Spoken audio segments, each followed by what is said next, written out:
ദൈവനാമത്തിന് മഹത്വം ഉണ്ടാവട്ടെ. നമുക്കൊരു നിമിഷം നമുക്ക് ദൈവസന്നിധിയിലൊന്ന് പ്രാർത്ഥിക്കാം. സ്വർഗീയ പ്രിയപിതാവേ, തന്ന നല്ല സമയത്തിനാണ് നന്ദി. കർത്താവെ, അടിയങ്ങൾ പാടിയതുപോലെ, അടിയങ്ങൾ പ്രാർത്ഥിച്ചതുപോലെ, കർത്താവെ, അടിയങ്ങൾ ഓരോരുത്തരുടെയും ജീവിതത്തിലൊരു അനുഗ്രഹമാക്കി തീർക്കണേ. കർത്താവ് ഹിതമല്ല അതൊന്നും അടിയങ്ങളുടെ ഹൃദയത്തിലോ വായിൽ നിന്നോ കർത്താവെ ഒരിടത്തുനിന്നോ ഉണ്ടാവരുതേ. പരിശുദ്ധാത്മാവ് തന്നെ നിയന്ത്രിക്കണമേ. ദൈവകൃപ കർത്താവെ, ഓരോ മീറ്റിങ്ങുകളും കർത്താവിൻ്റെ അപ്പോയിൻമെൻ്റ് ആണല്ലോ കർത്താവെ. അതൊന്നും യാദൃച്ഛികമായിട്ടുള്ള കർത്താവെ അങ്ങയുടെ പ്ലാനും പ്രകാരം കർത്താവെ ഓരോ സഭയ്ക്ക് എന്ത് വേണം, കർത്താവെ ഓരോരുത്തർക്കും ഹൃദയത്തിൻ്റെ ആവശ്യങ്ങളനുസരിച്ച് കർത്താവ് എന്ത് വേണമെന്നുള്ള കർത്താവ് അടിയങ്ങൾ പ്രാർത്ഥിച്ചതുപോലെ ആത്മീയാഹാരം കർത്താവ് അത് വളരെ വലുതാണല്ലോ. അടിയങ്ങൾ പ്രാർത്ഥിക്കുന്നു കർത്താവ്, അടിയങ്ങൾ പ്രാർത്ഥിക്കുന്നു. ഒരു ദൈവവേദനെ അങ്ങ് വിളിച്ചിട്ടുണ്ടെങ്കിൽ കർത്താവെ അവൻ ആവശ്യമായത് അങ്ങ് കൊടുക്കും. ആ ഒരു വലിയ ഉറപ്പും ധൈര്യമാണ് കർത്താവിൽ നിന്നുള്ളത്. അതിനായിട്ട് നന്ദി. സഹായിക്കണമേ, അനുഗ്രഹിക്കണമേ, കാക്കണമേ കർത്താവെ. ദൈവസാന്നിധ്യം വെളിപ്പെടണേ കർത്താവെ. പൂർണ്ണമായിട്ടും താഴ്ത്തുന്നു യേശുവേ ദൈവനാമത്തിൽ പ്രാർത്ഥിക്കുന്നു. പ്രാർത്ഥനയക്കണമേ. ആമീൻ. വായിച്ചു വരികയും പ്രാർത്ഥിച്ചു വരികയും ധ്യാനിച്ചു വരികയും ചെയ്ത കാര്യം തന്നെയാണ് ഇന്നും എന്നോട് ദൈവം സംസാരിച്ചത്. എന്താണെന്നറിയത്തില്ല, അത് തന്നെ നമുക്ക് ഒരിക്കൽ കൂടെ ഒന്ന് എടുക്കാം. അതായത് ഹീബ്രൂസ്, എബ്രായർ 3:1-6 വരെ. യേശുവിനെ ശ്രദ്ധിച്ചു നോക്കുവിൻ. മോശെ ഭവനത്തിലൊക്കെയും വിശ്വസ്തനായിരുന്നത് പോലെ യേശുവും തന്നെ നിയമിച്ചാക്കിയവന് വിശ്വസ്തനാകുന്നു. ഭവനത്തെക്കാളും ഭവനം ചമച്ചവന് അധികം മാനമുള്ളതുപോലെ യേശുവും മോശയേക്കാൾ അധികം മഹത്വത്തിന് യോഗ്യനെന്ന് എണ്ണിയിരിക്കുന്നു. ഏത് ഭവനവും ചമപ്പാൻ ഒരാൾ വേണം. സർവവും ചമച്ചവൻ ദൈവം തന്നെ. അവൻ്റെ ഭവനത്തിലൊക്കെയും മോശ വിശ്വസ്തനായിരുന്നത് അരുളി ചെയ്യുവാനിരുന്നതിന് സാക്ഷ്യം പറയുന്ന ഭൃത്യനായിട്ടത്രേ. ക്രിസ്തുവോ അവൻ്റെ ഭവനത്തിന് അധികാരിയായ പുത്രനായിട്ട് തന്നെ. പ്രത്യാശയുടെ ധൈര്യവും പ്രശംസയും നാം അവസാനത്തോളം മുറുകെ പിടിച്ചുകൊണ്ടാൽ നാം തന്നെ അവൻ്റെ ഭവനമാകുന്നു. Yes, praise God. നമുക്ക് ആ ഒരു കർത്താവ് കേൾപ്പിച്ച വചനത്തിനായിട്ട്, അതായത് ഇത് തന്നെയാണ് വീണ്ടും വീണ്ടും അടിയനോട് സംസാരിച്ചുകൊണ്ടിരുന്നത്. അതായത് ഇതിന് അപ്പുറം ഒരു വാക്യം അതായത് ഇല്ല എന്നുള്ളൊരു കാര്യം. അതായത് കർത്താവിനെ കുറിച്ചാണ് അവിടെ പറയുന്നത്. പക്ഷേ ഇതിനകത്ത് നമ്മൾ മനസ്സിലാക്കേണ്ട ഒരു കാര്യം, അതായത് കഴിഞ്ഞ ദിവസങ്ങളിലൊക്കെ നമ്മൾ കണ്ടിന്യൂസ് ആയിട്ട് ഇത് കേട്ടുകൊണ്ടിരിക്കുകയാണ്. കഴിഞ്ഞ ചൊവ്വാഴ്ചയും പറഞ്ഞ ഈ ഒരു കാര്യം തന്നെയാണ്. എന്നാൽ ഇതിനകത്തൊരു കാര്യം, മോശയും കർത്താവിനെയും കമ്പാരിസൺ ഇല്ല. അത് കമ്പാരിസനെ കുറിച്ചൊന്നും അല്ല അവിടെ പറയുന്നത്. എന്ന് പറഞ്ഞാൽ അതിനകത്ത് നമ്മൾ വായിച്ചു കഴിഞ്ഞാൽ നമുക്ക് മനസ്സിലാകും. അതുകൊണ്ട് അതായത് ഇതെല്ലാം നമ്മൾ കേട്ടിട്ടുള്ളതാണ്, വീണ്ടും വീണ്ടും നമ്മളത് കേൾക്കുകയാണ്. അതുകൊണ്ട് വിശുദ്ധ സഹോദരന്മാരെ, സ്വർഗീയ വിളിക്ക് ഓഹരിക്കാരായുള്ളവരെ, നാം സ്വീകരിച്ച് പറയുന്ന അപ്പോസ്തലനും മഹാപുരോഹിതനുമായ യേശുവിനെ ശ്രദ്ധിച്ച് നോക്കൂ. പിന്നെന്നുള്ളൊരു കാര്യം, അതായത് ഇവിടെ ഇരിക്കുന്ന നമുക്ക് എത്ര പേർക്ക് ഒരു ബോധ്യമുണ്ട് അതായത് നമ്മൾ എന്താണ് എന്നുള്ളൊരു കാര്യം. അതായത് പലപ്പോഴും നമ്മൾ മറന്നു പോകുന്നൊരു കാര്യമുണ്ട്. ഇന്നിപ്പോൾ നമ്മൾ കേൾക്കുന്നത് പോലെ ആ ഒരു കർത്താവ്, അതായത് നമ്മൾ ദൈവസന്നിധിയിലേക്ക് കടന്നു വരുമ്പോഴത്തേക്കും നമ്മുടെ ഹൃദയത്തിലും നമ്മുടെ ജീവിതത്തിലും ആ ഒരു സന്തോഷവും ആ ഒരു പുതുക്കവും കിട്ടുന്നുണ്ടോ എന്നുള്ളൊരു കാര്യം. അതായത് നമ്മുടെ ജീവിതത്തെ എത്രയധികം, അതായത് യഥാർത്ഥത്തിൽ ഈ ഒരു ആത്മീയ മണ്ഡലത്തിൽ നമ്മൾ നിൽക്കണമെന്നുണ്ടെങ്കിൽ നമ്മൾ അനുനിമിഷം നമ്മുടെ ഹൃദയത്തെ നമ്മുടെ ജീവിതത്തെ നമ്മൾ പുതുക്കണം. അതായത് ഇവിടെ കർത്താവ്, അതായത് പൗലോസ് അപ്പോസ്തലൻ ഓർപ്പിക്കുന്ന ഒരു കാര്യമുണ്ട്. നമ്മൾ വിശുദ്ധ സഹോദരന്മാരെ സ്വർഗീയ വിളിക്ക് ഓഹരിക്കാരായുള്ള നമ്മുടെ ആ ഒരു വിളി ഒക്കെ അവിടെ കർത്താവ് ഓർമ്മിപ്പിക്കുന്നുണ്ട്, പരിശുദ്ധാത്മാവ് ഓർമ്മിപ്പിക്കുന്നുണ്ട്. എന്നാൽ അതിനകത്ത് താഴോട്ട് വരുമ്പോഴത്തേക്ക്, അതായത് അപ്പോസ്തലനും മഹാപുരോഹിതനുമായ യേശുവിനെ ശ്രദ്ധിച്ച് നോക്കൂ. നമുക്കറിയാം അപ്പോസ്തലൻ എന്താണെന്നുള്ളത് നമ്മളിവിടെ കേട്ടിട്ടുണ്ട്. അതായത് വിളിക്കപ്പെട്ടവർ, അതായത് ഒരു കഴിഞ്ഞ ദിവസങ്ങളിലൊക്കെ നമ്മുടെ സഹോദരങ്ങൾ അത് പറയുകയുണ്ടായി. എന്നാൽ അപ്പോസ്തലനും അതുപോലെ മഹാപുരോഹിതനുമാണ്. എന്നാൽ ഇതിനിടയ്ക്കൊരു കാര്യമുണ്ട്, ഒരു മധ്യസ്ഥൻ. അതായത് ഒരു മധ്യസ്ഥൻ കൂടെ ആണ് കർത്താവ്, നമുക്ക് വേണ്ടി മധ്യസ്ഥത ചെയ്യുന്നു. അതായത് മഹാപുരോഹിത ശുശ്രൂഷയുടെ ഒരു ഭാഗമാണെന്ന് നമുക്ക് കാണാം. എന്നാൽ അതിൻ്റെ തൊട്ടടുത്ത് പറയുന്നൊരു കാര്യമുണ്ട്, മോശെ ദൈവഭവനത്തിലൊക്കെയും വിശ്വസ്തനായിരുന്നത് പോലെ യേശുവും തന്നെ നിയമിച്ചാക്കിയവൻ വിശ്വസ്തനാണ്. ഈ ഒരു കാര്യമാണ് എന്നെ വളരെയധികം ചിന്തിപ്പിച്ചത്. അതായത് യേശു, അതായത് മോശെ ദൈവഭവനത്തിലൊക്കെയും വിശ്വസ്തനായിരുന്നത് പോലെ യേശുവും തന്നെ അതായത് യേശു കർത്താവിനെ ദൈവത്തോടും മോശെ ഭവനത്തോടുമാണ് അവിടെ പറയുന്നത് നമുക്ക് കാണാം. അതായത് വളരെ ആഴമായിട്ടാണ് അത് പറയുന്നത്. കർത്താവ്, അതായത് നമുക്കറിയാം കർത്താവ് ആ ഒരു ദൈവവുമായിട്ടാണ് അവന് കാര്യമുള്ളത്. അതായത് പിതാവിനെ കാണിച്ചു തന്നത് പുത്രനാണെന്ന് നമുക്കറിയാം, വളരെ വ്യക്തമാണ്. എന്നാൽ ഈ മോശയെക്കുറിച്ച് അവിടെ പറയുന്ന സമയത്ത് മോശെ വിശ്വസ്തനായിട്ട് കാണുന്നുണ്ട്. അതായത് കർത്താവ് ഓരോ വ്യക്തികളെയും ഈ രീതിയിലാണ് കാണാൻ ആഗ്രഹിക്കുന്നത്. എല്ലാവരും വിശ്വസ്തരായിരിക്കണം കർത്താവിൻ്റെ സന്നിധിയിൽ. എന്ന് പറഞ്ഞു കഴിഞ്ഞാൽ നമ്മുടെ ജീവിതത്തിൽ പിഴകൾ വരുന്നുണ്ട്. അതുകൊണ്ട് പലപ്പോഴും നമ്മൾ കേട്ടതുപോലെ ആരും, അതായത് പെർഫെക്റ്റ് അല്ല, ഒരു മനുഷ്യനും പെർഫെക്റ്റ് ആവാൻ പറ്റത്തില്ല. കർത്താവ് മാത്രമേ പെർഫെക്റ്റ് ആയിട്ടുള്ളൂ ഈ ലോകത്തിൽ. അപ്പം ആ ഒരു പെർഫെക്റ്റ് ആയിട്ടുള്ള കർത്താവാണ് നമ്മളെ നോക്കുന്നത് എന്നുള്ളൊരു ബോധ്യം നമുക്കുണ്ടാവണം. നമ്മളാരും പെർഫെക്റ്റ് അല്ലാത്ത നമ്മുടെ കുറവുകളെയും നമ്മുടെ വീഴ്ചകളെയും ക്ഷമിച്ചുകൊണ്ട് നമ്മളെ മുന്നോട്ട് കൊണ്ടുപോകുന്ന ഒരു ദൈവം. അങ്ങനെ പലയിടത്തും നമുക്ക് കാണാൻ സാധിക്കും. നമ്മളാരും പെർഫെക്റ്റ് അല്ല, ഒരു മനുഷ്യൻ പോലും പെർഫെക്റ്റ് അല്ല. എന്നാൽ ഇവിടെ പറയുന്നത്, അതായത് നമുക്ക് ഇത് കുറച്ചും കൂടെ വ്യക്തമായിട്ട് നമുക്ക് കാണണമെന്നുണ്ടെങ്കിൽ നമുക്കറിയാം, നമുക്കറിയാം ഹോറേബിലോട്ട് ചെന്ന സമയത്ത് മോശെ അവിടെ നോക്കിക്കഴിഞ്ഞ് കഴിഞ്ഞാൽ അതായത് അവിടെ ഏതാണ്ട് ഒരു 5 കാര്യങ്ങൾ പരിശുദ്ധാത്മാവ് ഓർപ്പിക്കുന്നുണ്ട്. അതായത് പുറപ്പാട് പുസ്തകം എക്സോഡസ് 3 വന്നു കഴിഞ്ഞാൽ എക്സോഡസ് 3 വരുമ്പോഴത്തേക്ക് 3:11 ആദ്യം പറയുന്നത്.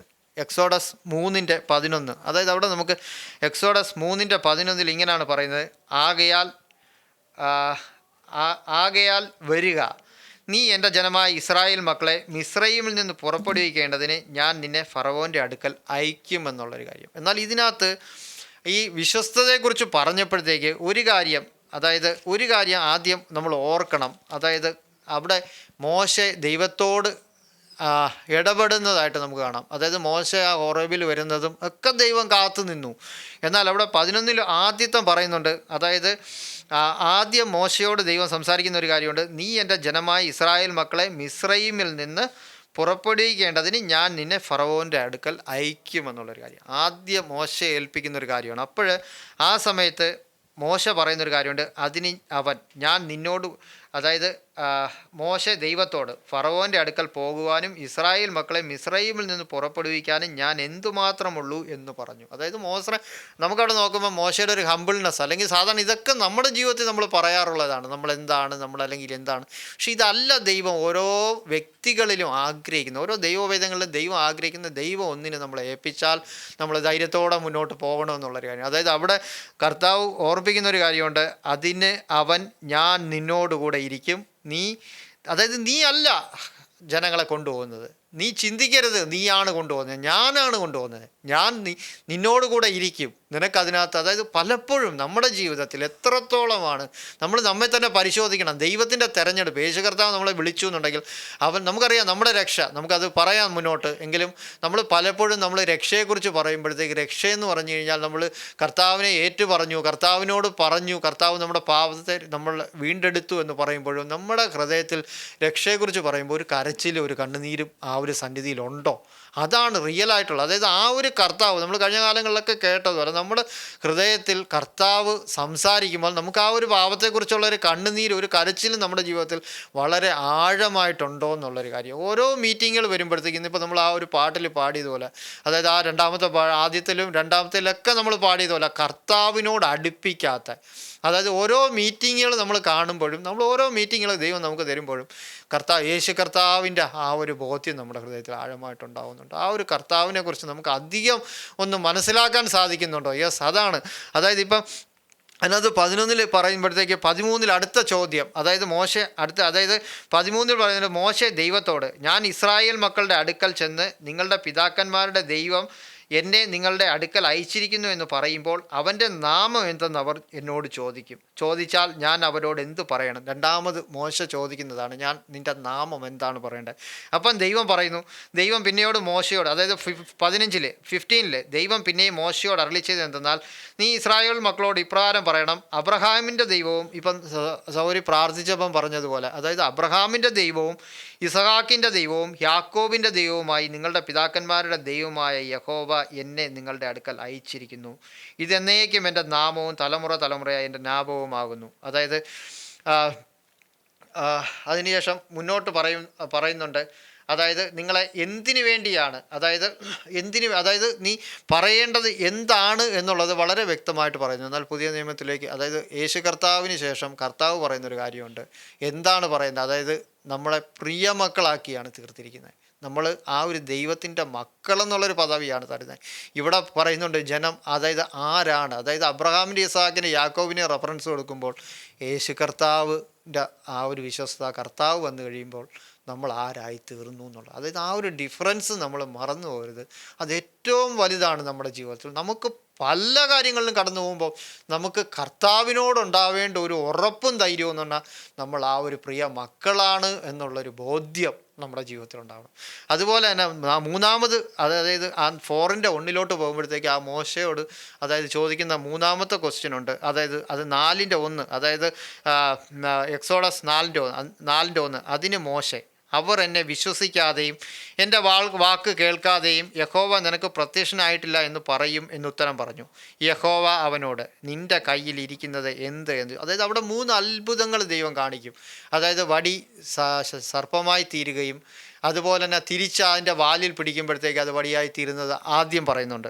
അതിനുശേഷം തൊട്ടടുത്ത്, അതായത് മുന്നോട്ട് പറയുമ്പോഴത്തേക്ക് 5-ൽ പറയുന്നുണ്ട്, 5 അതല്ല മുന്നോട്ട് വരുമ്പോഴത്തേക്ക് 6-ൽ പറയുന്നുണ്ട്, യഹോവ പിന്നെ അവനോട് നിൻ്റെ കൈ മാറിടത്തിലിടുക എന്ന് കൽപ്പിച്ചു. അവൻ കൈ മാറിടത്തിലിട്ടു. പുറത്തെടുത്തപ്പോൾ കൈ ഹിമം പോലെ വെളുത്തോ കുഷ്ഠമുള്ളതായി കണ്ടു. നിൻ്റെ കൈ വീണ്ടും മാറിടത്തിലിടുക എന്ന് കൽപ്പിച്ചു. അവൻ വീണ്ടും കൈ മാറിടത്തിലിട്ടു.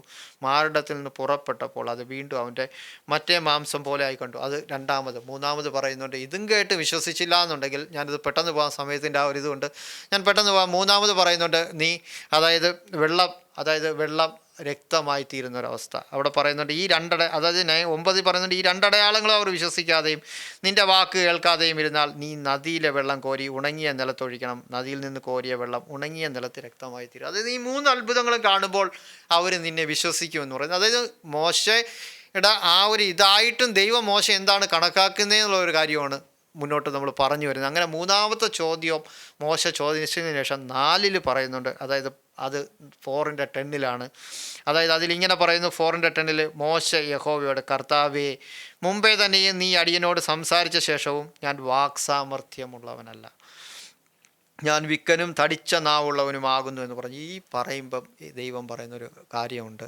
മോശയെ ഓർമ്മിപ്പിക്കുന്നൊരു കാര്യമുണ്ട്. അത് 11 നമുക്കെല്ലാം അതൊരു വലിയ അടയാളമാണ്. 11-ൽ പറയുന്നുണ്ട്, അതിന് യഹോവ അവനോട്, മനുഷ്യന് വായി കൊടുത്തത് ആര്?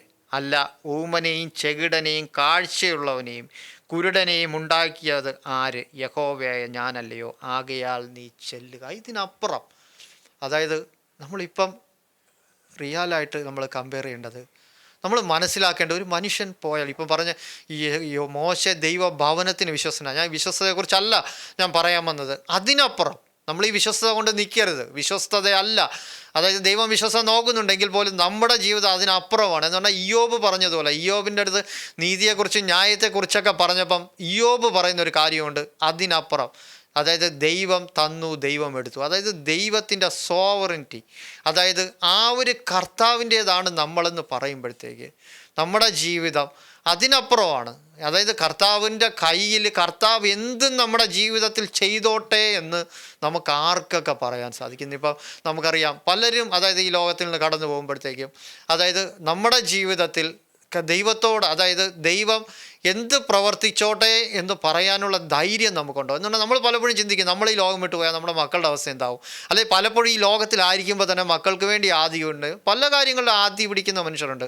പക്ഷേ ഒരു കാര്യം മനസ്സിലാക്കണം, നമ്മൾ ഇന്നല്ലേ നാളെ പോകുമ്പോൾ ഇന്നിപ്പം, അതായത് നമ്മളോട് ദൈവം ചോദിക്കുന്ന ഒരു കാര്യമുണ്ട്, ഈ നിമിഷം അല്ലെങ്കിൽ ഇന്ന് ഈ പറയുക ഈ ആഴ്ച കർത്താവ് വരും എന്ന് പറയുമ്പോൾ എത്ര പേർക്ക് ആ ഒരു കർത്താവ് വരുന്നതിനോട് ഉറപ്പുണ്ട്? എന്നുകൊണ്ടാൽ നമ്മൾ പല കാര്യങ്ങളും നമ്മുടെ ജീവിതത്തിൽ കേൾക്കുന്നുണ്ട്. പക്ഷേ അതിനപ്പുറം യേശു കർത്താവ് വന്നു കഴിഞ്ഞാൽ ആ നല്ല രക്ഷകൻ, നല്ല ഇടയൻ ആണ് നമ്മളെ കാണാൻ വരുന്നതെന്ന് പറയുമ്പോഴത്തേക്ക് നമ്മുടെ ഈ ആദിയും വ്യാധിയൊക്കെ എന്തായിത്തീരും? അതായത് ഇവിടെ പറയുന്നുണ്ട്, ഇതിനെയൊക്കെ ഉണ്ടാക്കിയത് ഞാനല്ലയോ? പലപ്പോഴും നമ്മൾ മറന്നു പോകുന്നൊരു കാര്യമാണ്. ഇതിനെയൊക്കെ ഉണ്ടാക്കിയ ഒരു കർത്താവാണ്. പലപ്പോഴും പല കാര്യങ്ങളും എന്നാൽ ഇന്നിപ്പോൾ നമ്മൾ പാടിയപ്പോഴൊക്കെ പറഞ്ഞു, അത്ഭുതങ്ങളും അതിശയങ്ങളും ഉണ്ടാകുന്നത്. യോഹന്നാൻ്റെ സുവിശേഷത്തിലേക്ക് നോക്കിക്കഴിഞ്ഞാൽ അതിലെല്ലാം പറയുന്നൊരു വാക്യമുണ്ട്, ഇതെല്ലാം അടയാളങ്ങളാണ്. എന്തിനാണ് അത്ഭുതങ്ങളും അതിശയങ്ങളും ഉണ്ടാകുന്നത്? അല്ലെങ്കിൽ ഓരോ വിഷയങ്ങളുടെ മേലും കർത്താവ് ഉത്തരം തരുന്നത് എന്തിനു വേണ്ടിയാണ്? അത് കാഹളമൊരുക്കേണ്ടി മാത്രമാണ്. ആ ഓരോ വിഷയങ്ങളും, അതായത് ഫോർ എക്സാമ്പിൾ, കഴിഞ്ഞ ആഴ്ച വരെ നമ്മൾ പലർക്കും വേണ്ടി പ്രാർത്ഥിച്ചു, പക്ഷേ ഈ ആഴ്ച ആയപ്പോഴോ അത്രേ ഉള്ളൂ. എന്ന് പറഞ്ഞാൽ ഈ പറയുന്ന കാര്യം എന്ന് പറഞ്ഞാൽ നമ്മൾ കാഹളധ്വനി കേൾക്കാൻ വേണ്ടി, അതായത് കർത്താവിൻ്റെ കാഹളധ്വനി മുന്നിലുണ്ട് എന്നുള്ളൊരു കാര്യം വിളിച്ചോതുന്നതാണ് ഓരോ അതിശയങ്ങളും അത്ഭുതങ്ങളും നടക്കുന്നത്. അതായത് ഇത് ചെയ്യാൻ ദൈവത്തിന് പറ്റുമെങ്കിൽ അടുത്ത നിമിഷം വരാനും കർത്താവിന് സാധിക്കും. അതായത് നമ്മളിപ്പം ആ ഒരു 11-ന് ശേഷം എന്നെ വളരെയധികം ചിന്തിപ്പിച്ചു. അതായത് അതിന് ശേഷം 17-ൽ പറയുന്നുണ്ട്, അതായത് ഞാൻ നിൻ്റെ വായോടുകൂടെ ഇരിക്കും, നീ സംസാരിക്കേണ്ടത് നിനക്ക് ഉപദേശിച്ചു തരുമെന്ന് അരുളി ചെയ്തു. എന്നാൽ അവൻ, കർത്താവേ, നിനക്ക് ബോധിച്ച മറ്റാരെയെങ്കിലും അയക്കണമേ എന്ന് പറഞ്ഞു. ഇത് കഴിഞ്ഞിട്ട് മോശയോട് സംഭവിക്കുന്നത് അത് ആർക്കെങ്കിലും ഒന്ന് വായിക്കാമോ? 14. അപ്പോൾ യഹോവയുടെ കോപം മോശയുടെ നേരെ ജ്വലിച്ചു. മതി പറയാം. ഈ ഒരു കാര്യം, അതായത് യേശു കർത്താവിനെ കുറിച്ച് പറയുമ്പോൾ അവൻ എൻ്റെ പ്രിയപുത്രൻ എന്ന് പറയുന്നു. എന്നാൽ മോശയുടെ മേൽ കർത്താവിൻ്റെ കോപം ജ്വലിച്ചു. എന്നിട്ട് നമ്മൾ ഹീബ്രുവിൽ ഇപ്പം കേട്ടത് എന്താണെന്ന് പറഞ്ഞാൽ, അതായത് അവൻ വിശ്വസ്തനാണ് എന്നുള്ളൊരു കാര്യം. എന്നാൽ അതിനകത്ത് വളരെയധികം ചിന്തിക്കേണ്ട ഒരു കാര്യം പരിശുദ്ധാത്മാവ് ഓർപ്പിക്കുന്നത്, അതായത് യഹോവയുടെ കോപം മോശയുടെ നേരെ ജ്വലിച്ചു. അവൻ അരുളി ചെയ്തത്, ലേവ്യനായ അഹരോൻ നിന്റെ സഹോദരനല്ലയോ? അവന് നല്ലവണ്ണം സംസാരിക്കാമെന്ന് ഞാൻ അറിയുന്നു. അവൻ നിന്നെ എതിരേൽക്കുവാൻ പുറപ്പെട്ടു വരുന്നു. നിന്നെ കാണുമ്പോൾ അവൻ ഹൃദയത്തിൽ ആനന്ദിക്കും. അതായത് യഥാർത്ഥത്തിൽ മോശയ്ക്കായിരുന്നു ദൈവം പൗരോഹിത്യം ഒരുക്കിയത്. എന്നാൽ മോശ അത് അഹരോനിലൂടെ കൊടുക്കുമായിരുന്നു എന്ന് പറഞ്ഞാൽ നമുക്ക് കാണാൻ സാധിക്കും. അതായത് ഇവിടെ യേശു കർത്താവിനെ കുറിച്ച് പറയുമ്പം കർത്താവ് അപ്പോസ്തലനും മഹാപുരോഹിതനുമാണെന്ന് പറഞ്ഞു. എന്നാൽ ഇവിടെ മോശെ ആ ഒരു ദൈവത്തോടു കൂടെ അത്രത്തോളം 5 ചോദ്യങ്ങൾ ആ ദൈവത്തോട് ചോദിച്ചു. നമ്മുടെ ജീവിതത്തിലും പലപ്പോഴും ഇത് തന്നെയാണ് നമ്മുടെ ജീവിതത്തിൽ സംഭവിക്കുന്നത്. എന്നാൽ ആരും വ്യത്യസ്തരല്ല, നമ്മൾ ആരും വ്യത്യസ്തരല്ല. എന്നാൽ ദൈവം എന്ത് നമുക്ക് ഒരുക്കുന്നതോ അത് നഷ്ടപ്പെട്ടു പോകും. അതായത് ഇവിടെ പറയുന്നത് ആ ഒരു അഹരോനെ മഹാപുരോഹിതനാക്കി തീർക്കുന്നത് നമ്മളവിടെ കണ്ടു. യെസ്, ഈ അഹരോൻ തന്നെയാണ് നമുക്കറിയാം ആ ഒരു രാവണാക്കൾ വരുമ്പോഴത്തേക്ക് അവിടെ ശുശ്രൂഷിച്ചത് ദൈവത്തിനായിട്ട്. എന്നാൽ മോശെ ഇതൊന്നും അല്ല എന്ന് പറയുന്ന സമയത്ത് ദൈവം അവന്, എന്നിട്ടും മോശെ തള്ളുന്നില്ല. മോശെ അതിനായിട്ട് ഒരുക്കി. നമുക്കറിയാം മോശയുടെ ജീവിതം തൊട്ട് ശിശുസുന്ദരനായിരുന്നു എന്നുള്ളൊരു കാര്യം എല്ലാം അറിയാം, നമ്മൾ അതിലേക്കൊന്നും കടക്കുന്നില്ല. എന്നാൽ ഈ ഒരു 5 കാര്യം, അതായത് മോശ ദൈവത്തോട് ചോദിച്ചു. അതായത് യഹോവ പറയുന്നുണ്ട്, ഞാനാകുന്നവൻ ഞാനാകുന്നു. അതായത് യേശു കർത്താവിനെ കുറിച്ച് പറയുമ്പോൾ പറയുന്നുണ്ട്, ഞാൻ ആദ്യം മുതൽ നിങ്ങളോട് പറഞ്ഞത് തന്നെ. ഒരു വ്യത്യാസമില്ല, ദൈവത്തിനൊരു മാറ്റമില്ല. അവൻ മറ്റുള്ളവരുടെ മുമ്പാകെ വെളിപ്പെടുത്തുന്നത് അങ്ങനെ തന്നെയാണ്, മാറ്റമില്ലാത്തൊരു ദൈവം. ഇന്നിപ്പോൾ നമ്മൾ കേട്ടു, നമ്മൾ കാണുന്നു, നമുക്കറിയാം നമ്മളെ എന്തിനു വേണ്ടിയാണ് വിളിച്ചത്, നിത്യതയോട് കൂടെ ചേർക്കുവാൻ. അതായത് നിത്യത നമ്മുടെ ഇവിടെ തന്നെ തുടങ്ങുന്നു എന്നുള്ളതും നമുക്കറിയാം. എന്നാൽ ഈ ഒരു കാര്യം, അതുകൊണ്ടാണ് പറയുന്നത് യേശു കർത്താവ് ദൈവത്തോട് വിശ്വസ്തനായിരുന്നു, എന്നാൽ മോശയോ ദൈവഭവനത്തോട് വിശ്വസ്തനായിരുന്നു എന്നുള്ളത്. നമുക്ക് ആ ഒരു ഹീബ്രുവിലോട്ട് തന്നെ മടങ്ങിപ്പോകാം. അതായത് പരിശുദ്ധാത്മാവോടെ കേൾപ്പിച്ച ആ ഒരു വചനം, അതായത് കഴിഞ്ഞ ദിവസങ്ങളൊക്കെ നമ്മൾ വളരെ വ്യക്തമായിട്ട് നമ്മൾ കേട്ട ഒരു ദൈവാലോചനയാണത്. അതായത് മോശ ദൈവഭവനത്തിലൊക്കെയും വിശ്വസ്തനായിരുന്നത് പോലെ യേശുവും തന്നെ നിയമിച്ചാക്കിയവന് വിശ്വസ്തനാകുന്നു. ഭവനത്തെക്കാളും ഭവനം ചമച്ചവന് അധികം മാനമുള്ളതുപോലെ യേശുവും മോശയേക്കാൾ അധികം മഹത്വത്തിന് യോഗ്യനെന്ന് എണ്ണിയിരിക്കുന്നു. കർത്താവിൻ്റെ മഹത്വം അതെവിടെയാണ് നമ്മൾ നമ്മുടെ ജീവിതത്തിൽ കാണുന്നത്?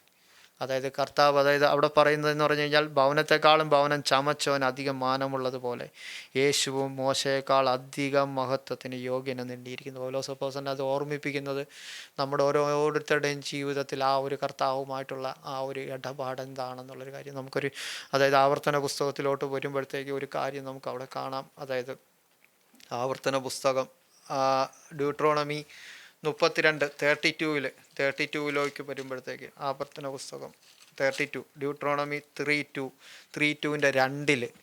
ഇങ്ങനെ പറയുന്നു. ആവർത്തന പുസ്തകം ഡ്യൂട്രോണമി 3:32 മഴ പോലെ എൻ്റെ ഉപദേശം പൊഴിയും, എൻ്റെ വചനം മഞ്ഞു പോലെയും ഇളംപുല്ലിന്മേൽ പൊടിമഴ പോലെയും സസ്യത്തിന്മേൽ മാരി പോലെയും ചൊരിയും. ഇവിടെ കർത്താവ് വചനത്തെക്കുറിച്ച് പറയുന്നത്, അതായത് ഇംഗ്ലീഷിൽ പറയുന്നതിന് let my teaching drop as that rain my speech. ഏപോലെ ഒന്ന് വായിക്കാം അത്. Let my teaching drop as the rain, my speech distill as the dew, as raindrops on the tender herb, as showers on the grass. Yes, അതായത് മഴ പോലെ എൻ്റെ ഉപദേശം പൊഴിയും, എൻ്റെ വചനം മഞ്ഞു പോലെയും ഇളംപുല്ലിന്മേൽ പൊടിമഴ പോലെയും സസ്യത്തിന്മേൽ മാരി പോലെയും ചൊരിയും. അതായത് ഇതൊക്കെ റെക്കോർഡായിട്ടുള്ള കാര്യമാണ് ഒരു സസ്യത്തെ സംബന്ധിച്ച്. അതായത് ഇതുപോലെ വചനം വരും. പക്ഷേ അത് വചനത്തെക്കുറിച്ച് നമ്മൾ പറയുമ്പോൾ, അങ്ങനെ പറയുമ്പം ഒരു ദൈവ പൈതലിനെ സംബന്ധിച്ച് ദൈവത്തിൻ്റെ ജീവിക്കാൻ ദൈവത്തിൻ്റെ ഗ്രേസ്, ദൈവത്തിൻ്റെ കൃപ മാരി പോലെ ആവരുണ്ട്. അതായത് ഒരു പ്രവാഹം പോലെ നമ്മളിന്ന് എല്ലാവരും ഒന്നിച്ചിവിടെ ദൈവസന്നിധിയിലായിരിക്കുന്നു. നമ്മുടെ ഹൃദയത്തിൽ ആ ഒരു ദൈവകൃപ ഒരു വലിയ പ്രവാഹം പോലെ, അതായത് ഒരു വലിയ, അതായത് മോശ കർത്താവിൻ്റെ സന്നിധിയിൽ പറയുന്നുണ്ട്, കർത്താവേ സാന്നിധ്യമില്ലെങ്കിൽ അയക്കരുതേ. ആ ഒരു സാന്നിധ്യം നമ്മുടെ ജീവിതത്തിൽ നിറയണം. അതായത് ഞാൻ അത് പറയാൻ കാര്യമെന്ന് പറഞ്ഞാൽ, നമുക്കറിയാം ഇസ്രായേൽ മക്കൾ മോശ ദൈവത്തിൽ നിന്ന് കേട്ടതനുസരിച്ച് നമുക്കറിയാം ആ ബെസലേലും അതുപോലെ തന്നെ അവർ ആ ഒരു കൂടാരം പണിതപ്പോൾ, ദൈവഹിതപ്രകാരം കൂടാരം പണിതപ്പോൾ അവരോട് അതിൻ്റെ ആ ഒരു അവസാനം ആ കർത്താവ് അതിനെ കമ്മീഷനിങ്, അതായത് ആ ഒരു ദേവാലയം ആ ജനങ്ങൾക്ക്, അതായത് അവർക്ക് വേണ്ടി തുറന്ന സമയത്ത് ആ പുരോഹിതന്മാർക്ക് ശുശ്രൂഷ ചെയ്യാൻ സാധിക്കാത്ത അത്രയ്ക്ക് ആ ഒരു സാന്നിധ്യം അവിടെ നിറഞ്ഞു എന്ന് പറയുന്നത്. അതായത് നമ്മളെ ഓരോരുത്തരെയും കർത്താവിൻ്റെ സന്നിധിയിൽ വിളിച്ചെങ്കിൽ നമ്മുടെ ജീവിതത്തിൽ ആ ഒരു കൃപ മാരി പോലെ നിറയണം. നമുക്കറിയാം പൗലോസ് അപ്പോസ്തലൻ 15 ഫസ്റ്റ് കൊരിന്ത്യർ 15 പറയുന്നുണ്ട്, ഞാൻ മറ്റു അപ്പോസ്തലന്മാരെക്കാളും ഒട്ടും അതായത് കുറഞ്ഞവനല്ല, ഞാൻ ശ്രേഷ്ഠനാണ്, മറ്റുള്ളവരെക്കാളൊക്കെ ശ്രേഷ്ഠനാണ്, പക്ഷേ ഞാൻ ആയിരിക്കുന്ന ദൈവകൃപയാലാണ്. എങ്ങനെയാണ് നമ്മളിൽ ശ്രേഷ്ഠത വർദ്ധിക്കുന്നത്? കൃപയാലാണ്. ഇന്നിപ്പം ഈ വചനമൊക്കെ നമ്മുടെ ജീവിതത്തിൽ വളരെ ആവശ്യമാണ്. എന്നാൽ ഈ വചനം ആവശ്യമുള്ളപ്പോൾ തന്നെ അതിനേക്കാൾ ഉപരിയായിരിക്കണം നമ്മുടെ ഹൃദയത്തിലുണ്ടാവേണ്ട കൃപ. അതായത് പലപ്പോഴും നമ്മൾ പറയും, പലരും ശ്രദ്ധിക്കാതെയും അശ്രദ്ധയോടുകൂടെയും കർത്താവിൻ്റെ വചനം ശ്രവിക്കുകയും നമ്മളിപ്പം പലപ്പോഴും നമ്മൾ കേൾക്കുന്ന കാര്യമാണ് പലതും. എന്നാൽ അത് എന്തുകൊണ്ടാണ്? ദൈവത്തിൻ്റെ കൃപയില്ലാത്തതുകൊണ്ടാണ്, ദൈവകൃപ നമ്മളെ തൊടാത്തതുകൊണ്ടാണ്. നമ്മുടെ സാന്നിധ്യം, നമ്മുടെ ആ ഒരു സാന്നിധ്യത്തിന് വേണ്ടി നമ്മൾ പ്രാർത്ഥിക്കുന്ന ആൾക്കാരാണ്. എന്നാൽ കർത്താവ് നമ്മുടെ ഹൃദയത്തിൽ, അതായത് നമ്മുടെ ഹൃദയം എന്ന് പറയുന്നത് നമ്മുടെ ഓരോരുത്തരുടെയും എന്ന് പറഞ്ഞാൽ ആ നമ്മുടെ മനസ്സുകളോട്, നമ്മുടെ ജീവിതത്തോടും കർത്താവ് ഇടപെടുന്നതെന്ന് പറയുമ്പോൾ ആ ഒരു ഇടപാടിന് നമുക്ക് ആ ഒരു കൃപ അധികം വേണം. അതായത് ഇത് നമുക്ക് ഈ ആവർത്തന പുസ്തകത്തിൽ കേട്ടതോ അതിന് മുന്നോട്ട് വരുമ്പോഴത്തേക്ക് ന്യായാധിപൻ്റെ പുസ്തകത്തിൽ തുടക്കത്തിൽ, അതായത് ഫസ്റ്റ് 1 ന്യായാധിപൻ്റെ പുസ്തകം 1 ചോദിക്കുന്നുണ്ട്. അതായത് ന്യായാധിപൻ്റെ പുസ്തകം ജഡ്ജസ് 1:2 അതായത് 1 പറയുന്നു, യോശുവയുടെ മരണശേഷം ഇസ്രായേൽ മക്കൾ ഞങ്ങളിൽ ആരാകുന്നു കനാന്യരോട് യുദ്ധം ചെയ്യുവാൻ ആദ്യം പുറപ്പെടേണ്ടത് എന്ന് യഹോവയോട് ചോദിച്ചു.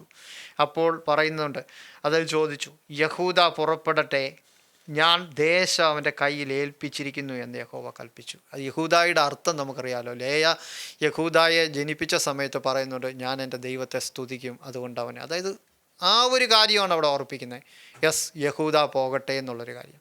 അതായത് നമ്മൾ എവിടെ പോയാലും ആ ഒരു സ്തുതികളോടും സ്തോത്രത്തോടും നമ്മൾ ഈ ഒരു വെള്ളിയാഴ്ച അല്ലെങ്കിൽ ഓരോ ദിവസവും കർത്താവിൻ്റെ സന്നിധിയിൽ നമ്മൾ ഇരിക്കുമ്പോൾ കർത്താവ് ആഗ്രഹിക്കുന്നത് നമ്മളിൽ നിന്നൊന്നുമല്ല, നമ്മൾ ആ ഒരു സ്തുതികളോടും സ്തോത്രത്തോടും കൂടെ മുന്നോട്ട് പോകണം എന്നുള്ളൊരു കാര്യം എത്ര അധികമാണ്. അതായത് കഴിഞ്ഞ ദിവസം അതായത് നമ്മൾ വായിക്കുമ്പോഴത്തേക്ക് ഹീബ്രൂസിൽ പറയുന്നുണ്ട്, യേശു കർത്താവിനെ കുറിച്ച് പറയുമ്പോൾ അവൻ നിർമ്മലൻ, പരിശുദ്ധൻ, എന്നിട്ടൊരു വാക്കും കൂടെ പറയുന്നുണ്ട്, സ്വർഗത്തെക്കാൾ ഉന്നതൻ. അതായത് നമുക്കറിയാം സ്വർഗത്തെക്കാൾ ഉന്നതൻ. യേശു കർത്താവിനെ കുറിച്ച് പറയുമ്പോൾ സ്വർഗത്തെക്കാൾ ഉന്നതൻ. അതായത് നമുക്ക് തന്നെ പരിശോധിക്കാം എന്തുകൊണ്ടാണ് കർത്താവിനെ സ്വർഗത്തെക്കാൾ ഉന്നതൻ എന്ന് പറയുന്നത്. എന്തെന്നാൽ അവനാണെല്ലാം. അതായത് സ്വർഗത്തെക്കാൾ ഉന്നതൻ. നമുക്കറിയാം സ്വർഗത്തിലേക്ക് പോയാൽ, അതായത് സാത്താനെക്കുറിച്ച് പറയുമ്പോഴത്തേക്ക് അവൻ്റെ സാന്നിധ്യം അവിടെ കാണാൻ സാധിക്കും എന്ന് പറഞ്ഞാൽ നമുക്ക് ആ ഒരു കാര്യം നോക്കാം. നമുക്ക് റെവലേഷൻ 12 പോകുമ്പോഴത്തേക്ക്, റെവലേഷൻ 12 പോകുമ്പോൾ നമുക്കറിയാം അവൻ അപവാദിയാണ്, അവൻ എല്ലാവരെയും കുറ്റം വിധിക്കുന്നവനാണെന്ന് നമുക്കറിയാം. 12:10 അവസാനം, 12:10 അവസാനം അത് എന്താ വായിക്കുന്നത്? ഒന്ന് വായിക്കാമോ? അപ്പോൾ ഞാൻ സ്വർഗത്തിൽ ഒരു മഹാശബ്ദം പറഞ്ഞു കേട്ടത്, ഇപ്പോൾ നമ്മുടെ ദൈവത്തിൻ്റെ രക്ഷയും ശക്തിയും രാജ്യവും അവൻ്റെ ക്രിസ്തുവിൻ്റെ ആധിപത്യവും തുടങ്ങിയിരിക്കുന്നു. നമ്മുടെ സഹോദരന്മാരെ രാപ്പകൽ ദൈവസന്നിധിയിൽ കുറ്റം ചുമത്തുന്ന അപവാദിയെ തള്ളിയിട്ട് കളഞ്ഞുവല്ലോ. യെസ്, ദൈവസന്നിധിയിൽ കുറ്റം ചുമത്തുന്ന അപവാദി, സാത്താനെ കുറിച്ച് പറയുന്നത്. അതായത് അതുകൊണ്ടാണ് കർത്താവ് അതിനേക്കാൾ ഉന്നതനാണെന്ന് പറയുന്നത്. യെസ്, ആ ഒരു കർത്താവിനെ നോക്കിക്കൊണ്ട് മാത്രമേ നമുക്ക് ക്രിസ്തീയ ജീവിതം ജീവിക്കാൻ പറ്റത്തുള്ളൂ. എന്തെന്നാൽ അവനാണ് ആദ്യം അന്ത്യവും എന്ന് പറഞ്ഞാൽ അവൻ ആ ഒരു കർത്താവിനെ നമ്മളിപ്പം ബാക്കി ആരെക്കുറിച്ച് നമ്മൾ പഠിച്ചില്ലെങ്കിലും കർത്താവിനെ കുറിച്ച് നമ്മൾ അറിയണം. ഇന്നിപ്പോൾ നമ്മൾ കേട്ടതുപോലെയൊക്കെ കർത്താവ് ആ ഒരു, അതായത് ഇതുകൊണ്ടാണ് സ്വർഗത്തെക്കാൾ ഉന്നതൻ എന്ന് പറഞ്ഞാൽ അവനാണെല്ലാം. അതായത് ആ ഒരു ബോധ്യം, അതായത് ആ ഒരു പ്രസൻസ് കർത്താവ് നിൽക്കുന്നതിന് നമുക്ക് അതായത് അതിനപ്പുറം നമുക്കൊന്നും പറയാനില്ല എന്ന് പറഞ്ഞാൽ നമ്മളെ വിളിച്ചതും നമ്മളെ നടത്തിയതും നമ്മളെ ഓരോ മേഖലകളിലും നമ്മളെ കൊണ്ടുപോകുന്നതും ആ ഒരു കർത്താവാണ്. അതുകൊണ്ടാണ് അവൻ സ്വർഗത്തെക്കാൾ ഉന്നതനാണ്. അതായത് നമ്മുടെ ജീവിതത്തിൽ നമ്മൾ പലതും, അതായത് പലപ്പോഴും പലരും പറഞ്ഞു കേട്ടിട്ടുണ്ട് സ്വർഗത്തേക്ക് പോകുന്ന കാര്യവും ഇതും. പക്ഷേ എന്തൊക്കെ ആയാലും അതായത് എല്ലാവരും പോകണം, ഉറപ്പായിട്ടും നമ്മൾ പോകണം. എന്നാൽ കർത്താവ് എവിടെ ഉണ്ടോ അവിടെ പോവുക എന്നുള്ളതാണ് നമ്മുടെ പ്രാമുഖ്യവും നമ്മുടെ ജീവിതത്തിലെ ഏറ്റവും പ്രധാനപ്പെട്ട കാര്യവും അതാണ്. അതായത് ആ ഒരു സാത്താൻ, അതായത് ഇയ്യോബിൻ്റെ കാര്യം പറയുമ്പോഴും ആ കർത്താവ് ആഗ്രഹിക്കുന്നത്, ആ ഒരു ഇയ്യോബിനെ കുറിച്ച് അത്രയൊക്കെ ആരോപണം ഉന്നയിക്കുമ്പോഴും ദൈവം ആഗ്രഹിക്കുന്നത് ആ ഒരു ആരോപണത്തിൽ നിന്ന് വിമുക്തി നേടുക, അതായത് നമ്മൾ ആരോപണം ഇല്ലാതെ വണ്ണം കർത്താവിൻ്റെ സന്നിധിയിൽ നിൽക്കുക. അതിനുവേണ്ടിയാണ് ആ ഒരു കർത്താവ് നമുക്ക് വേണ്ടി മരിച്ചത്. നമുക്ക് ആ ഒരു ഹീബ്രുവിലോട്ട് നമുക്ക് പെട്ടെന്നൊന്ന് പോകാം. ആ ഒരു കാര്യം മാത്രം, അതായത് എബ്രായർ 3, അതായത് ഏത് ഭവനവും ചമയ്ക്കുവാൻ ഒരാൾ വേണം, സർവവും ഹീബ്രു 3:4 ഏത് ഭവനവും ചമയ്ക്കുവാൻ ഒരാൾ വേണം, സർവവും ചമച്ചവൻ ദൈവം തന്നെ. അവൻ്റെ ഭവനത്തിലൊക്കെയും മോശെ വിശ്വസ്തനായിരുന്നത് അരുളി ചെയ്യുവാനിരിക്കുന്നവന് സാക്ഷ്യം പറയുന്ന ഭൃത്യനായിട്ടത്രേ. നമുക്കറിയാം അവൻ്റെ ഭവനത്തിലൊക്കെയും, നമുക്കറിയാം ഇസ്രായേൽ മക്കൾ ഇവിടെ ഭവനം എന്ന് പറയുന്നത് സഭയാണ്, കർത്താവിൻ്റെ സഭയാണ്. എന്നാൽ ആ ഒരു സഭ, അതായത് മോശെ അങ്ങനെ പറയുമ്പോഴും ആ ഒരു സഭ നമുക്കറിയാം, അപ്പോസ്തലർ പ്രവൃത്തി 20:28 പറയുന്നുണ്ട്, യേശു കർത്താവ് രക്തം കൊടുത്ത് വാങ്ങിയതാണ് സഭ. ഇതിനകത്ത് ഒരു കാര്യം മറക്കരുത്, നമ്മുടെ ജീവിതത്തിൽ മറക്കാൻ നമുക്ക് സാധിക്കത്തില്ല. എല്ലാവരും യാഗം അർപ്പിക്കുമ്പോൾ യേശു കർത്താവ് തന്നെ യാഗമായി തീർന്നതാണ്. ആ ഒരു കർത്താവ് നമുക്ക് വേണ്ടി യാഗമായി തീർന്നതാണ്. അവിടെ പറയുന്നതെന്ന് പറഞ്ഞു കഴിഞ്ഞാൽ, അവൻ്റെ ഭവനത്തിലൊക്കെയും മോശെ വിശ്വസ്തനായിരുന്നത് അരുളി ചെയ്യുവാനിരിക്കുന്നതിന് സാക്ഷ്യം പറയുന്നത്. എന്തുവാണ് അരുളി ചെയ്യാനിരിക്കുന്നത്? രക്ഷയാണ് അരുളി ചെയ്യാനിരിക്കുന്നത്. ആ ഒരു രക്ഷ എങ്ങനെയാണ് നമ്മുടെ ജീവിതത്തിൽ കിട്ടിയത്? ആ ഒരു കർത്താവ് നമ്മുടെ പാപങ്ങൾ ഏറ്റെടുത്തുകൊണ്ട്, അത് നിസ്സാരമായിട്ടുള്ള കാര്യമല്ല. നമ്മൾ ഒരിക്കലും അതിനെ തള്ളിക്കളയരുത്. എന്നുകൊണ്ടാൽ നമ്മുടെ ജീവിതത്തിൽ അതിന് വളരെ അതായത് ആ ഒരു രക്ഷ പറയുക എന്ന് പറഞ്ഞു കഴിഞ്ഞാൽ ആ ഒരു കർത്താവാണ് അതിന് നിദാനം, ആ ഒരു കർത്താവാണ് അതിൻ്റെ പുറകിലുള്ളത്. അപ്പോൾ അതായത് എത്ര വലിയ കാര്യമാണ് അവിടെ നമ്മൾ കേൾക്കുന്നത്. അതായത് ആ ഒരു രക്ഷയെക്കുറിച്ച് പറയാൻ മാത്രമാണ് മോശമുള്ളത്. എന്നാൽ കർത്താവ് രക്ഷയാകുന്നു, അവനാണ് നമ്മുടെ സേവിയർ, അവനാണ് നമ്മുടെ എല്ലാം. എന്നാൽ 6 പറയുന്നു, ക്രിസ്തുവോ അവൻ്റെ ഭവനത്തിന് അധികാരിയായ പുത്രനായി തന്നെ പ്രത്യാശ, അതായത് ക്രിസ്തുവോ അവൻ്റെ ഭവനത്തിന് അധികാരിയായ അതുകൊണ്ടാണ് നമ്മളെല്ലാം ദൈവമക്കളാക്കിയത്. എന്നാൽ അതിൻ്റെ അവസാനം പറയുന്നുണ്ട്, പ്രത്യാശയുടെ ധൈര്യവും പ്രശംസയും നാം അവസാനത്തോളം മുറുകെ പിടിച്ചുകൊണ്ടാൽ നാം തന്നെ അവൻ്റെ ഭവനമാകും എന്നുള്ളൊരു കാര്യം. അതായത് ഈ ഒരു പ്രത്യാശ നമ്മുടെ ജീവിതത്തിൽ അവസാനത്തോളം, ഈ പ്രത്യാശയുടെ ധൈര്യവും പ്രശംസയും, ധൈര്യം എന്ന് പറഞ്ഞാൽ എന്തുവാ? നമ്മുടെ ജീവിതത്തിലുള്ള ഉറപ്പ്, ആ ഒരു പ്രത്യാശ എന്താ? ഞാൻ പറയും, അതായത് ഇനി വിശദീകരിക്കുന്നില്ല ഞാനധികം, നമ്മൾ കേട്ടിട്ടുള്ള കാര്യമാണ്. എന്നാൽ ഈ ഒരു പ്രത്യാശ, ഞാനിപ്പോൾ പറഞ്ഞ പോലെ കാഹളം ധ്വനിച്ചാൽ നമ്മൾ പോകണം. നമുക്ക് പോകാൻ മാത്രമാണ് കർത്താവ് വിളിച്ചത്. അതായത് കാഹളം എപ്പം ധ്വനിക്കുമെന്ന് പറഞ്ഞാൽ എപ്പോഴും വേണോ ധ്വനിക്കാം, ഈ നിമിഷം. അതായത് അത് പ്രഡിക്റ്റ് ചെയ്യാനാണ് നമ്മൾ ആരും ആളല്ല. എന്നാൽ നമ്മളിൽ എത്ര സീരിയസ് ആയിട്ട് ആ ഒരു വിശുദ്ധ ജീവിതം മുന്നോട്ട് കൊണ്ടുപോകുന്നു എന്നുള്ളൊരു കാര്യം.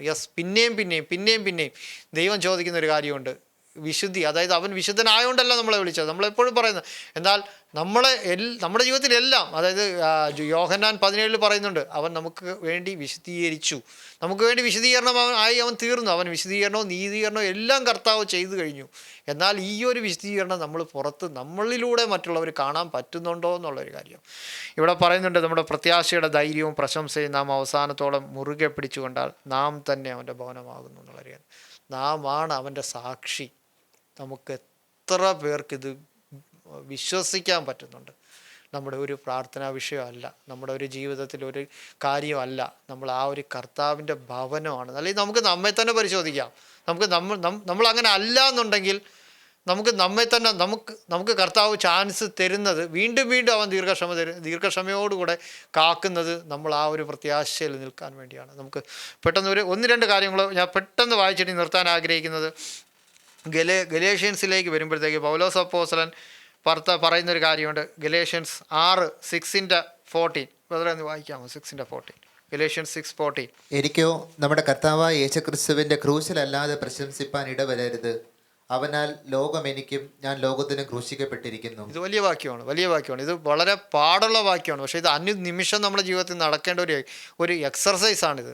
അതായത് കർത്താവ് പറയുന്ന ഒരു കാര്യം, പൗലോസ് എനിക്കോ നമ്മുടെ കർത്താവ് എന്തുകൊണ്ട് അത്രത്തോളം ആ ഒരു പ്രിയ സഹോദരൻ നമുക്കറിയാം, വചനത്തിൽ വായിച്ചു കഴിഞ്ഞാൽ ഡെഡിക്കേറ്റഡ് ആയിരുന്നു. നമ്മുടെ ജീവിതത്തിൽ പല ചിന്തകളാണ്.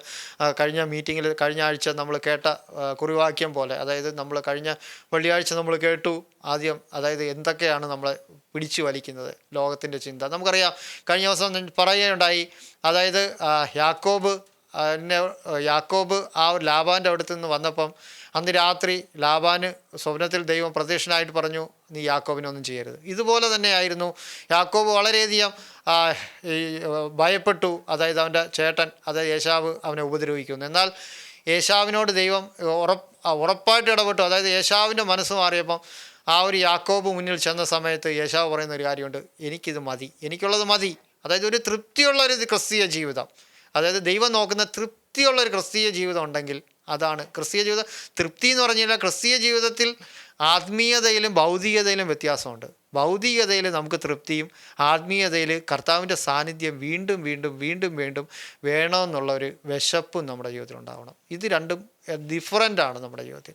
അതായത് നമുക്ക് കർത്താവിനോട് ഇന്നത്തെ പോലെ നാളെ ഇന്നത്തെക്കാളും കൂടുതൽ, മറ്റന്നാൾ അതിനേക്കാളും കൂടുതൽ, പക്ഷേ നമ്മൾ പക്ഷേ ഇത് നമ്മുടെ ജീവിതത്തിൽ എങ്ങനെ സാധ്യമാകും എന്ന് പറഞ്ഞു കഴിഞ്ഞാൽ അത് പറ്റുന്നുണ്ടോ എന്നുള്ളൊരു കാര്യമാണ്.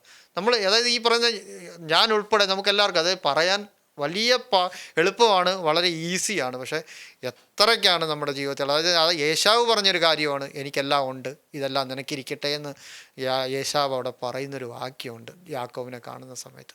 ഇതുപോലെ അതായത് ഇവിടെ പറയുന്നൊരു കാര്യം, എനിക്കോ നമ്മുടെ കർത്താവായ യേശു ക്രിസ്തുവിൻ്റെ ക്രൂശിലല്ലാതെ പ്രശംസിക്കാൻ ഇടവരരുത്. അവനാൽ ലോകം എനിക്ക്, ഞാൻ ലോകത്തിനും ക്രൂശിക്കപ്പെട്ടിരിക്കുന്നു എന്നുള്ളൊരു കാര്യം. ഇന്ന് ഈ ഒറ്റ കാര്യം കൂടെ ഞാൻ വായിക്കാൻ ആഗ്രഹിക്കുന്നത് തെസലോനിക്കർ 1 തെസലോനിക്കറിലോട്ട് വന്നു കഴിഞ്ഞാൽ, നമ്മളെല്ലാം എടുക്കാൻ നമുക്ക് സമയമില്ല എങ്കിലും പെട്ടെന്ന് ഞാൻ അതും കൂടെ വായിച്ച് ഞാൻ നിർത്തുന്നു. അതായത് 1 തെസലോനിക്കറിലേക്ക് വരുമ്പോഴത്തേക്ക് ആ ഒരു പ്രത്യാശയെക്കുറിച്ച് പറഞ്ഞപ്പോൾ ഞാനത് പറഞ്ഞ് ഞാൻ നിർത്താൻ ആഗ്രഹിക്കുന്നു. 1 തെസലോനിക്കർ 4:16, അതായത് 1 തെസലോനിക്കർ 4:16 ഒന്ന് വായിക്കാൻ. കർത്താവ് താൻ ഗംഭീരനാദത്തോടും പ്രധാന ദൂതന്റെ ശബ്ദത്തോടും ദൈവത്തിന്റെ കാഹളത്തോടും കൂടെ സ്വർഗത്തിൽ നിന്ന് ഇറങ്ങി വരികയും ക്രിസ്തുവിൽ മരിച്ചവർ മുമ്പ് ഉയർത്തെഴുന്നേൽക്കുകയും ചെയ്യും. ഇതിനകത്ത് ഇത് നമുക്കെല്ലാം അറിയാവുന്ന കാര്യമാണ്, ഇതൊന്നും എക്സ്പ്ലെയിൻ ചെയ്യേണ്ട കാര്യമല്ല. പക്ഷേ ഇതിനകത്ത് ഒരു വാക്ക് നമ്മുടെ ഹൃദയത്തെ അത് ആഴമായിട്ട് പിടിക്കണമെന്നുള്ളതുകൊണ്ട് പറയുക. അതിനകത്തൊരു കാര്യമുണ്ട് പറയുന്നത്, ക്രിസ്തുവിൽ മരിച്ചവർ. ക്രിസ്തുവിൽ ജീവിക്കാതെ ഒരു വ്യക്തിക്ക് ക്രിസ്തുവിൽ മരിക്കാൻ പറ്റത്തില്ല. ഇത് നമ്മുടെ എല്ലാവരുടെയും ജീവിതത്തിൽ ചലഞ്ചാണ്. എൻ്റെ ജീവിതത്തിൽ നമുക്ക് നോക്കിയാൽ എല്ലാവരുടെയും നമ്മൾ ക്രിസ്തുവിൽ ജീവിച്ചല്ലാതെ ക്രിസ്തുവിൽ മരിക്കാൻ പറ്റത്തില്ല. നമ്മുടെ ജീവിതത്തിൽ എന്തുകൊണ്ടാണ് വെള്ളിയാഴ്ച സഭയിലോട്ട് വരുമ്പോൾ ഒരു സന്തോഷം ഇല്ലാത്തത്, അല്ലെങ്കിൽ നമ്മൾ ഓരോ ആക്ടിവിറ്റികൾ അങ്ങനെ തന്നെ പറയാം, ഓരോ കാര്യങ്ങൾ ചെയ്യുമ്പോഴത്തേക്ക് എന്തുകൊണ്ടാണ് എന്ന് പറഞ്ഞാൽ, ഇതിനകത്ത് ദൈവ വിശ്വസ്തത നോക്കുമ്പോൾ 2 കാര്യങ്ങളാണ് നമ്മുടെ ജീവിതത്തിൽ നോക്കുന്നത്. നമ്മുടെ പൈസയൊന്നുമല്ല, നമ്മുടെ സമയം. അതുപോലെ തന്നെ നമ്മൾ കർത്താവിനായിട്ട് എത്ര ഉപകാരപ്പെടുന്നു. അതായത് നമ്മുടെ ജീവിതത്തിൽ ഏറ്റവും വലിയ അപകടം പല മേഖലകളിലുണ്ട്, എന്നാൽ സമയത്തിൻ്റെ കാര്യത്തിൽ നമ്മൾ വിശ്വസ്തരാണോ? നമ്മൾ അതായത് ഞാൻ പരിശോധിക്കുക, അതായത് നമുക്ക് തന്നെ പരിശോധിക്കാം, ഓരോ വ്യക്തികൾക്കും പരിശോധിക്കാം, നമ്മൾ അതായത് നമുക്ക് ആ ഒരു സമയത്തോടു കൂടെ നമ്മൾ വിശ്വസ്തരാണോ ദൈവത്തിൻ്റെ സന്നിധിയിൽ? ഇപ്പോൾ ഇവിടെ പറയുന്നുണ്ട്, അതായത് അങ്ങനെയുള്ളവർക്ക് മാത്രമേ ക്രിസ്തുവിൽ ജീവിക്കാൻ പറ്റൂ, അങ്ങനെയുള്ളവർ മാത്രമേ ക്രിസ്തുവിൽ അതായത് ക്രിസ്തുവിൽ മരിച്ചവർ മുമ്പേ ഉയർത്തെഴുന്നേൽക്കൂ എന്നുള്ള പറയുന്നത്. അതായത് നമ്മൾ മുന്നോട്ട് പോയി കഴിഞ്ഞാൽ 5:11 കൂടെ വായിച്ച് ഞാൻ നിർത്തുന്നു. 5:11, അതായത് പറഞ്ഞു. ആകയാൽ നിങ്ങൾ ചെയ്തു വരുന്നത് പോലെ അന്യോന്യം പ്രബോധിപ്പിച്ചും തമ്മിൽ ആത്മീക വർധന വരുത്തിയും പോരുവിൻ. യെസ്, ഈ ഒരു കാര്യം നമുക്ക് ചെയ്യാം, നമുക്ക് എല്ലാവർക്കും ചെയ്യാതെ. അതായത് ആകയാൽ നിങ്ങൾ ചെയ്തു വരുന്നത് പോലെ, അതായത് പൗലോസ് അപ്പോസ്തലൻ പറയുന്നുണ്ട്, അതിൻ്റെ 10 കൂടെ വായിച്ചു കഴിഞ്ഞാൽ, അതായത് നാം ഉണർന്നിരുന്നാലും ഉറങ്ങിയാലും തന്നോടുകൂടെ ജീവിക്കേണ്ടതിന് നമുക്ക് വേണ്ടി മരിച്ച നമ്മുടെ കർത്താവായ യേശു ക്രിസ്തു മൂലം രക്ഷയെ പ്രാപിക്കുവാൻ അത്രേ നിയമിച്ചിരിക്കുന്നത്. അതിനുശേഷം പറയുന്നുണ്ട്, ആകയാൽ നിങ്ങൾ ചെയ്തു വരുന്നത് പോലെ അന്യോന്യം പ്രബോധിപ്പിച്ചും തമ്മിൽ ആത്മീയവർദ്ധന വരുത്തിയും പോരുവേൻ. നമുക്ക് ഓരോ ആഴ്ചയും ദൈവം ഒരു പ്രോഗ്രസീവ് ലൈഫ് നമ്മൾ ആഗ്രഹിക്കുന്നു എന്നുണ്ടെങ്കിൽ നമുക്ക് പരിശോധിക്കാം, ഈ ആഴ്ച നമ്മൾ എത്ര പേരെ പ്രബോധിപ്പിച്ചു, എത്ര പേരെ എന്ന് പറഞ്ഞാൽ അത് നമുക്ക് തന്നെ പരിശോധിക്കാം, ആരുടെ പറയണ്ട. അതായത് 11 പറയുന്നുണ്ട്, therefore encourage on another and build up on another just as you also are doing. കർത്താവ്, അതായത് പൗലോസ് അപ്പോസ്തലൻ അവിടെ പറയുന്നുണ്ട്, എല്ലാവരും ഇത് ചെയ്യുന്നു. നമുക്ക് നമ്മെ തന്നെ പരിശോധിക്കാം, നമ്മുടെ ജീവിതത്തിൽ എത്രത്തോളമാണ് നമ്മൾ ഈ ഒരു കാര്യം എക്സ്പീരിയൻസ് ചെയ്യുന്നത് എന്ന് പറഞ്ഞാൽ പറയാൻ വലിയ കാര്യങ്ങളാണ്. പക്ഷേ ആ ഒരു സന്നിധിയിൽ ഇരുന്നിട്ട് ഒന്ന് കർത്താവിൻ്റെ സന്നിധിയിൽ പ്രാർത്ഥിക്കാൻ, അതായത് നമ്മൾ അത്രയ്ക്ക്, അതായത് ഇതൊക്കെ നമ്മൾ സ്ഥിരം കേൾക്കുന്ന കാര്യമാണ്. അതായത് ഇതിനകത്ത് ഒരു കാര്യം കൂടെ പറഞ്ഞ് ഞാൻ നിർത്താൻ ആഗ്രഹിക്കുന്നത്, ഈ പറയുന്ന കാര്യങ്ങൾ, അതായത് നമ്മൾ പലപ്പോഴും പറയും ചെറിയ കൂട്ടമാണ്, പക്ഷെ എല്ലാവരും പോകണമെന്നുള്ളതാണ് ദൈവത്തിൻ്റെ അതായത് ഉദ്ദേശം. എന്നാൽ ഇതിനകത്ത് നമ്മോട് തന്നെ നമുക്ക് ആരുടെടുത്തും പറയണ്ട, നമുക്ക് ദൈവം നമ്മോട് തന്നെ നമുക്ക് ചോദിക്കാം, കർത്താവേ ഈ കാര്യത്തിലൊക്കെ നമ്മൾ എത്രത്തോളമാണ് കർത്താവേ എന്ന് പറഞ്ഞാൽ നമുക്ക് കർത്താവിനോട് ആ ഒരു വിശ്വസ്തനായിട്ട് നിൽക്കാൻ സാധിക്കുന്നത്. ആ ഒരു കർത്താവ് ഇന്നിപ്പം നമ്മൾ പാടിയപ്പോഴൊക്കെ നമ്മൾ എത്രയാണ് ആ രണ്ടാമത്തെ പാട്ടിലൊക്കെ ആ ഒരു എത്രത്തോളമാണ് നമ്മൾ ആ ഒരു ഹൃദയത്തിൽ കൊണ്ടുകൊണ്ട്, അതായത് ഹൃദയത്തിൽ നമ്മൾ ഏറ്റുകൊണ്ട് ആ ഒരു പാട്ട് പാടി എന്നുള്ളൊരു കാര്യം. ഇന്നിപ്പം പറഞ്ഞ പോലെ ആ ഒരു കർത്താവ് നമ്മുടെ ജീവിതത്തിൽ എല്ലാം ചെയ്തു കഴിഞ്ഞു, എല്ലാം അവൻ നമുക്ക് വേണ്ടി ചെയ്ത് കഴിഞ്ഞു എന്നുള്ളൊരു കാര്യം കഴിയുമ്പോഴത്തേക്ക് നമ്മൾ എത്രത്തോളമാണ് ആ ഒരു കർത്താവിൻ്റെ സന്നിധിയിൽ ഇപ്പം പറയുന്നത്. അതായത് പല കാര്യങ്ങളും നമുക്ക് വന്നിട്ട് ദൈവസന്നിധിയിൽ പറയാം, പക്ഷേ കർത്താവ് നോക്കുന്നുണ്ട്, അവൻ ആരെയും വിധിക്കത്തില്ല. നമുക്കറിയാം കർത്താവിൻ്റെ 33.5 വയസ്സ്, അതിനകത്ത് 3.5 വർഷമാണ് കർത്താവ് ഓപ്പണായിട്ടുണ്ടായിരുന്നത്. അപ്പോൾ ആ 3.5 വർഷം കർത്താവ് ഒരു മനുഷ്യനെ പോലും കണ്ടം ചെയ്തില്ല, ഒരു മനുഷ്യനെ പോലും കർത്താവ് വിധിച്ചില്ല, എല്ലാവർക്കും ഫുൾ വില്ല് കൊടുത്തു. യേശു കർത്താവിനെ രക്ഷകനായിട്ട് സ്വീകരിച്ചിട്ട് മടങ്ങിപ്പോയി, അതായത് ആ ഒരു രക്ഷയിൽ നിന്ന് മടങ്ങിപ്പോയവരെ പോലും നമുക്ക് നോക്കിയാൽ ആരെയും അങ്ങനെ കണ്ടം ചെയ്തതായിട്ട് നമുക്ക് കാണത്തില്ല. പക്ഷേ നമ്മുടെ ജീവിതത്തിൽ ഓരോ കാര്യങ്ങൾ ചെയ്യുമ്പോഴും ആ ഒരു സ്നേഹത്തിൽ ചെയ്യാൻ പറ്റുന്നുണ്ടോ, ആ ഒരു കരുതലിൽ ചെയ്യാൻ പറ്റുന്നുണ്ടോ? നമുക്ക് നമ്മുടെ തലമുറ, ഇന്നിപ്പം തുടക്കത്തിൽ നമ്മൾ ആ ഒരു തലമുറയെക്കുറിച്ച് പ്രിയ സഹോദരൻ പറഞ്ഞു, ആ ഒരു തലമുറയോടൊന്ന് പറഞ്ഞു കൊടുക്കാൻ, എപ്പോഴും ആ ഒരു നല്ല കർത്താവിനെ കുറിച്ചൊന്ന് പറഞ്ഞു കൊടുക്കാൻ നമ്മളെ കൊണ്ട് സാധിച്ചില്ലെങ്കിൽ അത് നാളൊരു കാലത്ത്, ഇന്നിപ്പം നമുക്ക് ഒരാൾ മാറ്റപ്പെട്ട് കഴിയുമ്പോൾ പിന്നെ നമുക്ക് പറയാൻ പറ്റത്തില്ല. അതിന് മുമ്പ് വരെ നമുക്ക് ഓപ്ഷനുണ്ട്. കഴിഞ്ഞ ആഴ്ച വരെ നമുക്ക് ഓപ്ഷൻ ഉണ്ടായിരുന്നു, നമ്മൾ പറയുന്നത് പോലെ. ഈ ആഴ്ച പിന്നെ അവരെക്കുറിച്ച് നമുക്ക് ദുഃഖിക്കാമെന്നുള്ളത് മാത്രമേ ഉള്ളൂ. അതുപോലെയാണ് പലപ്പോഴും പലരെക്കുറിച്ച് നമ്മൾ വറിയാവാറുണ്ട്, എസ്പെഷ്യലി പൈതങ്ങളെക്കുറിച്ച്. പക്ഷെ ആ ഒരു വറി, ഇന്ന് നമ്മൾ പോയാൽ നാളെ അവരെന്താ? അതുകൊണ്ട് നമ്മുടെ കയ്യിലല്ല കാര്യങ്ങൾ, കർത്താവിലാണ് കാര്യങ്ങൾ.